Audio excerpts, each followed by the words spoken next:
Time होगा, इनको हमारा डर होगा कि उनको इस बात का पता है अगर हमने क्रॉप कटिंग समय पे नहीं की तो हमारे आगे बाल उखाड़ेंगे, हमारे गेट के आगे बैठेंगे। इस हम भी इंसान है, गुस्सा कभी आ जाता है, हम भी इंसान है, गुस्सा कभी आ जाता है। ये कहते हैं अभी एमएलए से पंगा मत लेना, कभी काम पड़ जाएगा, तू तंग ना करी, कलेक्टर से डर के रहना, सिपाही से डर के रहना।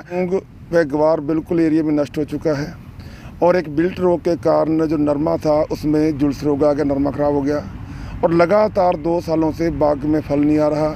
इस साल भी बाखड़ा में बहुत लंबे समय बंदी रही जिस कारण बाग सूख गए।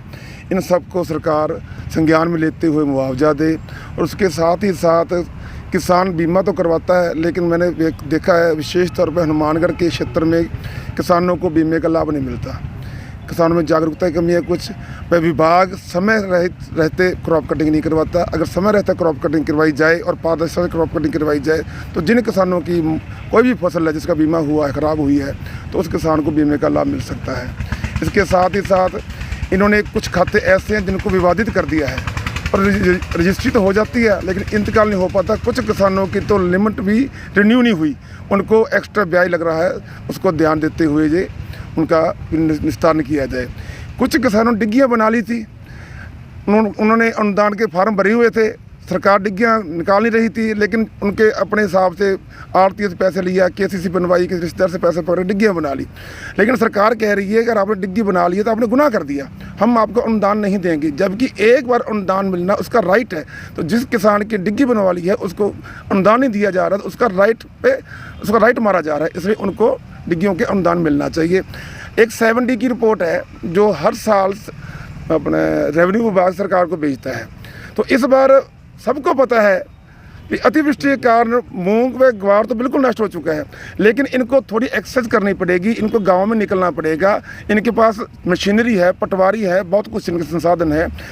हम कहते हैं यूँ मत करो, आप खेत में जाओ, विजिट करो, अगर ग्वार खराब है, मूंग खराब है, नरमा खराब है, बाग खराब है तो रिपोर्ट करिए। हम नजायज़ नहीं मांग कर रहे, हम प्रभावित किसान की मांग कर रहे हैं और बहुतायत एरिया इस बार प्रभावित है। बीमा कंपनी और सरकारों का आपस में नेक्सस है।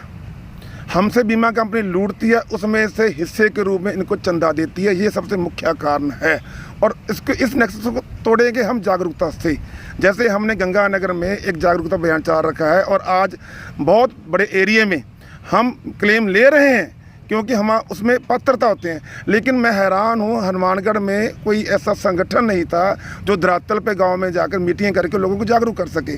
और मैंने देखा है अभी कितना लाइव हो लो आप, कितनी ऑडियो डाल लो, लोग सुन के भ्रमित हो जाते हैं। आज जब मीटिंग ली, सवाल जवाब किए, उसके बाद लोगों को काफ़ी हद तक पता चला भी क्रॉप कटिंग चीज़ क्या है और क्रॉप कटिंग ही बीमा लेने का आधार है। जब किसान खुद खड़े होकर अपनी फसल की क्रॉप कटिंग करवाएगा तो जक मरा के कंपनी को बीमा देना पड़ेगा। इसलिए टाइम पर नहीं होती ना। देखो 2-3 कारण है। एक तो गिरदावरी जो 15 अक्टूबर को ख़त्म करते हैं, जबकि गिरदावरी इनकी 1 सितंबर को ख़त्म हो जानी चाहिए। जिसने ग्वार बोना है, मूंग बोना है, जो भी फसल बोनी है वो 1 सितंबर तक बो चुका होता है और 1 सितंबर तक उगकर बड़ी हो चुकी होती है।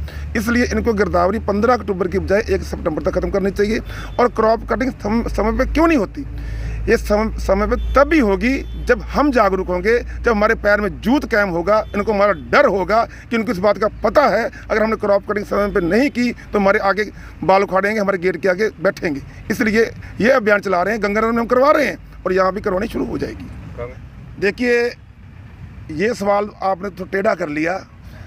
मेरा एक मानना है भी अगर सरकार जो कलेक्टर जाता है, कोई और जाता है, कोई बड़ा दलरा जाता है, कोई एमएलए जाता है, उसको फिर निकाला जाता है। और बीइंग एज एक समाज सेवक को सभी लोग जानते हैं, मैं 1 महीने में से 28 दिन समाज को देता हूं जो असल दसवंध है।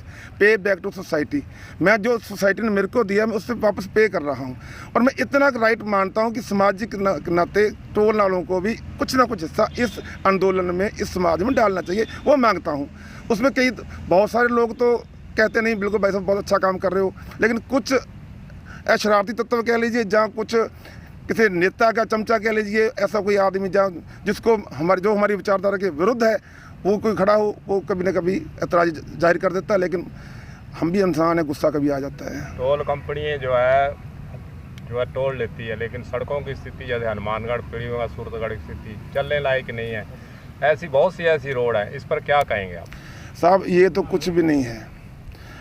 मैं एक बार शाहजहाँपुर से निकला गांव के लिए और वहाँ मैं भूल गया कस्बे का नाम, उस रोड से होकर निकला, फिर मेरा टोल लगा नहीं। लेकिन टोल सड़क में इतने खड्डे थे कि आपका कार का टॉप गियर नहीं डालता, दूसरे तीसरे गियर में आती है, लोग फिर भी टोल दे रहे हैं। एक्चुअली हम लोग आज़ाद नहीं हैं, हम मुतालके में हैं कि 5 साल बाद एक बार वोट डाल दीजिए। आज़ादी नहीं है।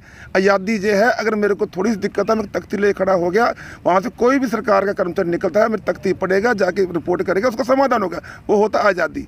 विकसित देश है, अमेरिका है, कनाडा है, इंग्लैंड है, वहाँ एक किसान जो तख्ती ले खड़ा हो जाता है, एक इंसान, तो उसकी CID रिपोर्ट होती है, साथ में प्रशासन आता है, उसका हल होता है। हम बहुत बड़ी गलतफहमी में हैं, हम अभी गुलामी में जी रहे हैं, हमें डराया जा रहा है। हमें ये कहते हैं अभी MLA से पंगा मत लेना, कभी काम पड़ जाएगा, तू तंग ना करी, कलेक्टर से डर के रहना, सिपाही से डर के रहना, पटवारी से डर के रहना, पटवारी से बिगाड़ लिया तो खाता खराब कर दूंगा।